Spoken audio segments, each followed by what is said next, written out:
Le théâtre des hypocrites. Quand le lycée annonça la préparation d'une grande pièce de théâtre pour la fin d'année, l'excitation envahit les couloirs. Ce spectacle comptait énormément. Des parents, des professeurs, même des représentants d'écoles d'art seraient présents. Pour certains élèves, c'était plus qu'un simple projet scolaire. C'était une chance de briller. Sarah n'avait jamais rêvé d'être au centre de la scène. Elle aimait le théâtre pour ce qu'il permettait de dire sans être jugée. Quand elle passa l'audition, sa voix tremblait légèrement. Mais ses mots portaient une émotion brute. Un silence impressionnant suivit sa prestation. Quelques jours plus tard, les rôles furent affichés. Rôle principal, Sarah. La nouvelle se répandit comme une onde de choc.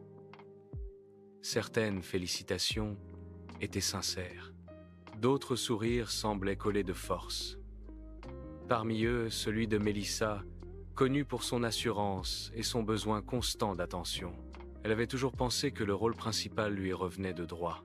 Dès les premières répétitions, l'atmosphère changea.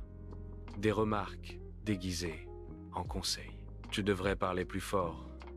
On ne t'entend pas toujours. » Des soupirs quand Sarah proposait une idée.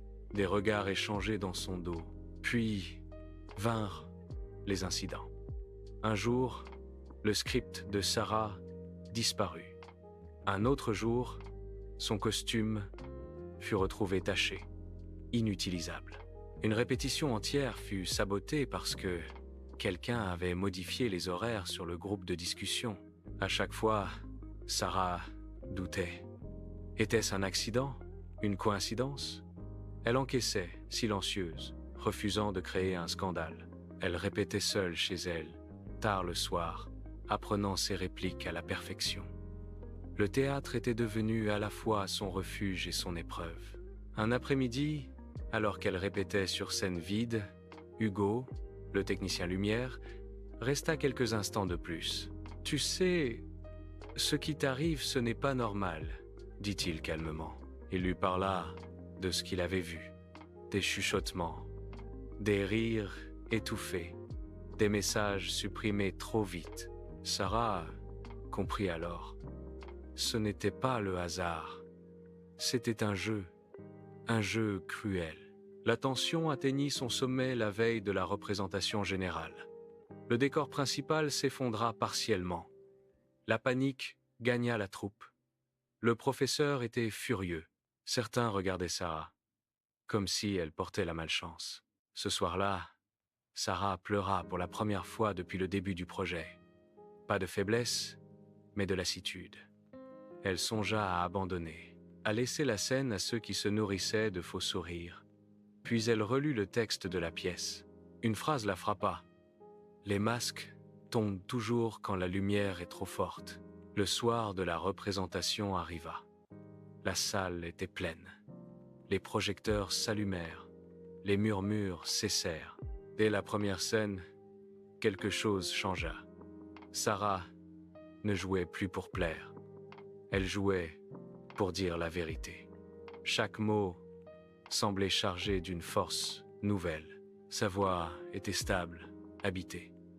À l'acte final, son personnage prononça un monologue sur la trahison, la jalousie et le besoin maladif d'écraser les autres pour exister. Le silence dans la salle était total. Dans les coulisses, certains visages pâlirent. Quand le rideau tomba, les applaudissements furent longs, sincères, presque lourds d'émotion. Le professeur monta sur scène, visiblement bouleversé. Mais ce n'était pas fini. Le lendemain, les faits remontèrent. Messages retrouvés, témoignages, aveux à demi-mot.